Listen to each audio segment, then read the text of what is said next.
Papež Frančišek je pri splošni audienci 13. maja izpostavil 3 besede, ki odpirajo pot dobremu življenju v družinah. To so prosim, hvala in oprosti. Gre za preproste besede, ki pa jih je včasih težko udejanjiti. So del dobre vzgoje, a treba je paziti, da se za lepim vedenjem ne skrivajo slabe navade. Dobri odnosi namreč temeljijo v ljubezni in spoštovanju drugega. Ko vstopamo v življenje drugega, tudi če je del našega življenja, moramo to storiti na neinvaziven način, s katerim obnavljamo zaupanje in spoštovanje. Papež nadalje ugotavlja, da danes pogosto pozabljamo na besedo hvala. Kristjan, ki se ne zna zahvaliti, je pozabil na božji jezik.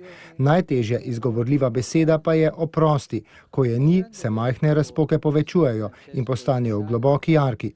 Ko želimo povrniti, kar smo odvzeli, naprimer spoštovanje, iskrenost, ljubezen, smo vredni odpuščanja. S tem ustavimo okužbo. Però attenzione, nella storia abbiamo conosciuto anche un formalismo delle buone maniere che può diventare maschera.